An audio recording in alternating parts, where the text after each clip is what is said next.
Украиндерге бул улуттун аман калуусу үчүн болгон күрөш. Алар эң оор сыноону баштарынан өткөрүүдө. Бул согуштан миңдеген адамдардын өмүрү кыйылды. Бул Бахмут шаары. Ал оор аткылоонун астында калып, Донбасстагы артиллериялык согуштун чордонуна айланды. Мурда бул жерде 70 миңден ашуун адам жашачу. Алардын дээрлик бардыгы чыгып кетишкен.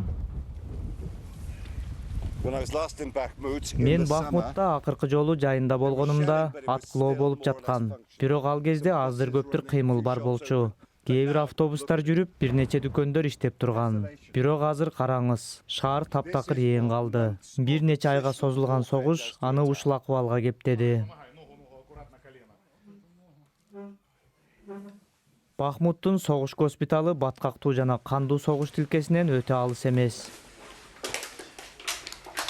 Баскынчылык жана курмандыктар президент Путиндин алар орустарга эле окшош деген элди баш ийдирүү аракетинин үрөй учурган кесепети. Мунун баары украиналыктардын улутчулдук сезимин курчутту.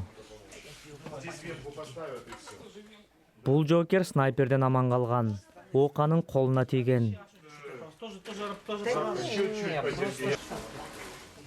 Айгышкан согуш жүргөн учурларда дарыгерлер 2 күн үзгүлтүксүз иштешет. Биздин жараат алган жоокерлердин кыйналганын, бул согуштан ар кандай травма алып келгендерин көрүү өтө оор. Эң кыйыны өлкөбүздүн кыйналып жатканын көрүү. Бул эң коркунучтуусу. Калганы биздин ишибиз. Фронттун аркы тарабында, Донбасстан түштүк батыш тарапка 1 күндүк аралыкта Херсон району жайгашкан. Ал жакта сентябрь айында бир нече күндүк катуу салгылашуулардан кийин Украина кайтарып алган Миролюбивка кыштагы бар. BBC ал жерге барып келди. Анткени тургундар 6 ай оккупацияланган учурда орустар аларга кордук көрсөтүшкөнүн айтышкан. 13-июлга караган түнү саат 11:30 бул үйгө бир солдат кирип келген окуя тууралуу уктук.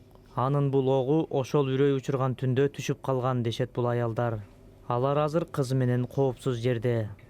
Ал түнү 75 жаштагы чоң энеси Людмила Мымрыкова жалгыз болгон. Солдат үйгө күчтөп кирип, аны зордуктаганын айтып берди. Эшикти ачаары менен дароо муштуму менен бетиме урду. 2 тишимди түшүрүп, мурдумду сындырды. Канжалап эле жатып калдым. Анан куралы менен көкүрөк тушумду ургулай баштады.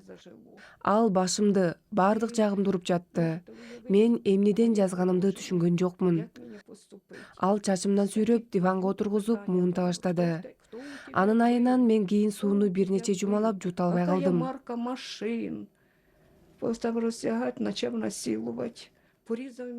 Анан мени чечинте баштады. Кийин зордуктады. Ал менин курсагымды кескиледи. Ичимде тырыктар калды. Терең кесилгендери дали айык элек. Путиндин жана орустардын украиндерге кылган кылыктары акыр заман келгенге чейин кечирилбейт. Кечиримдүүлүк болбойт. Мезгилдер алмашып, согуш эң чыңалган чегине келди. Украиндер быйылкы кышта Херсондо жеңишке жетиши керек. Россия дагы бир жеңилүүнү көтөрө албашы мүмкүн. Бул согуштун жүрүшүн аныктаган салгылашуунун формуласы.